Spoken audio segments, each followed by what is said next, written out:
नमस्ते, जय हिंद, जय भारत और अखाड़ा में आपका स्वागत है। मैं हूं आनंद नरसिम्हन और खबरों के अखाड़ा के इस अध्याय की शुरुआत उस खबर से करेंगे जिसकी दुनिया भर में चर्चा चल रही है। 31 वर्ष के इस यूट्यूबर, सोशल मीडिया सेंसेशन और अमेरिका के सबसे पावरफुल इंसान और अमेरिका के राष्ट्रपति डोनाल्ड ट्रंप के प्रमुख सहयोगी माने जाने वाले चार्ली कर्क के किलर का अभी तक पता नहीं चला है। अमेरिका में चार्ली कर्क की हत्या के मामले में एफबीआई ने हमलावर का सीसीटीवी वीडियो जारी किया है। कातिल गोली मारने के बाद 15 फीट ऊंची छत से कूदकर भागता है और यह साफ सीसीटीवी कैमरा में कैद है। शूटर की तस्वीरें सीसीटीवी में कैद हुई, जिन्हें जांच के लिए सार्वजनिक किया गया है। चार्ली कर्क अमेरिकी राष्ट्रपति डोनाल्ड ट्रंप के करीबी और दक्षिणपंथी संगठन टर्निंग पॉइंट यूएसए के संस्थापक थे। चार्ली कर्क। अब इस घटना ने देश में राजनीतिक हिंसा और सुरक्षा के प्रश्नों को एक बार फिर उजागर कर दिया है। चार्ली कर्क की हत्या 10 सितंबर को यूटा यूनिवर्सिटी में हुई थी, जहां वो यूनिवर्सिटी के प्रांगण में आयोजित एक डिबेट और एक वार्ता में स्टूडेंट्स के बीच वार्ता में बैठकर उसका भाग ले रहे थे। माइक हाथ में लिए हुए बात करते हुए अचानक से आप देखते हैं कि उनके गले पर सीधा ये फायर आता है और गले से, ये देखिए, गले से बाहर सीधा वहां से खून और वो वहां गिर जाते हैं। और जैसे ही ये आवाज आ रही है और लोग चिल्लाते हैं, अफरा तफरी मचती है, उससे पहले फायरिंग की आवाज आती है और सीधा बुलेट उनके गले पर कैरोटिड आर्टरी पर जाकर लगती है, जिसके बाद अस्पताल पहुंचते पहुंचते वो अपना दम तोड़ देते हैं। अब तक हत्या का मकसद और हमलावर की असली पहचान साफ नहीं हुई है, इसलिए एफबीआई ने संदिग्ध की तस्वीर जारी कर $1 लाख का इनाम रखा है। 10 सितंबर को यूटा यूनिवर्सिटी में एक प्रोग्राम के दौरान चार्ली कर्क की गोली मारकर हत्या कर दी गई थी।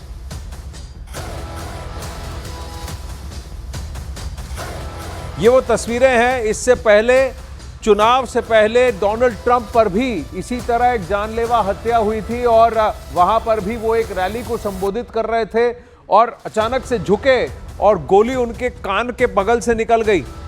और ये दूसरी बार है कि किसी रिपब्लिकन यानी कि राइट विंगर, ट्रंप के सपोर्टर, उनको अटैक किया गया है या हमला किया गया। डोनाल्ड ट्रंप एक और पिछले 1 साल में ये दूसरी बार ये हुआ है और यहां पर तो चार्ली कर्क की जान ही ले ली गई। चार्ली कर्क की धर्मपत्नी, उनके 2 बच्चे, एक छोटा परिवार, यंग परिवार, काफी युवा है, 31 वर्ष के ही हैं चार्ली कर्क।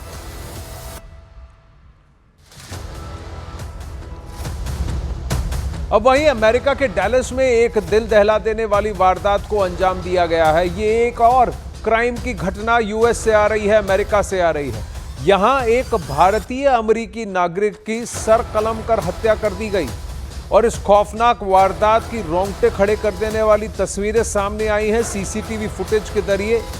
जितनी डरावनी ये तस्वीरें हैं, उससे कई ज्यादा हैरान करने वाली इस हत्या की वजह है। चलिए आइए आपको दिखाते हैं कि ये सन्न कर देने वाली कहानी क्या है।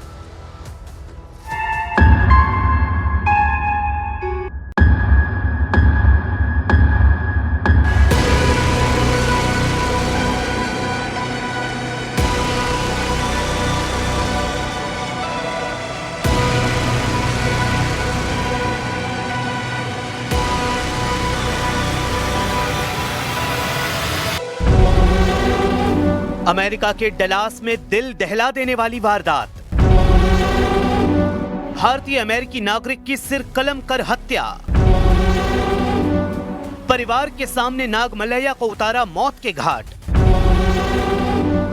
सीसीटीवी में रिकॉर्ड हुआ वारदात का सनसनीखेज वीडियो।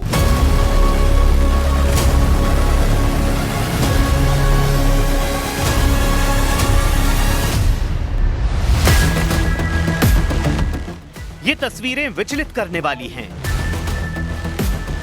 इसलिए हम इन तस्वीरों को ब्लर करके आपको दिखा रहे हैं, क्योंकि डलास के मोटेल में 50 साल के भारतीय अमेरिकी नागरिक चंद्रा नागमलैया की सिर कलम कर हत्या कर दी गई। इस जघन्य वारदात को उनकी पत्नी और बच्चों के सामने अंजाम दिया गया। डलास की इस वारदात की शुरुआत एक मामूली बहस से हुई। मोटेल के मैनेजर चंद्रा नागमलैया ने अपने सहकर्मी यॉर्डानिस कोबोस मार्टिनेज से एक खराब वॉशिंग मशीन की गाइडलाइन समझने को कहा। बस इसी बात पर नाराज होकर आरोपी ने पहले गाली गलौज की और फिर गुस्से में धारदार हथियार उठा लिया। सीसीटीवी फुटेज में साफ दिखा कि 37 साल के मार्टिनेज ने नागमलैया का पीछा किया, बेरहमी से उन पर वार किए और आखिरकार उनका सिर धड़ से अलग कर दिया। नागमलैया मूल रूप से कर्नाटक के थे और अपने परिवार के साथ अमेरिका में रह रहे थे।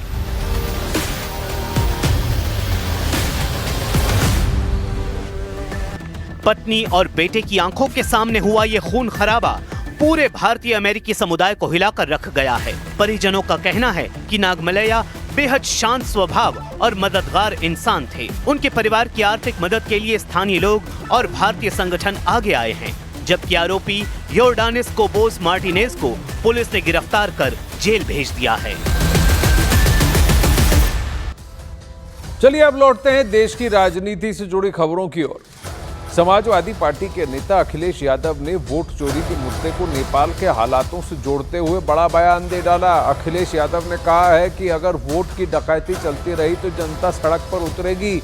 अखिलेश यादव बोले, आसपास के देशों की तरह सड़कों पर दिखाई देगी जनता और उम्मीद जताई है कि चुनाव आयोग ईमानदारी से काम करेगा। तो ये डकैती हो रही वोट की, जो बात मैं कहना चाहता हूं, इसी तरह की वोट की डकैती होगी तो हो सकता है जो आसपास के देशों में जनता सड़कों पे दिखाई दी, हो सकता है जनता भी सड़क पर दिखाई दे।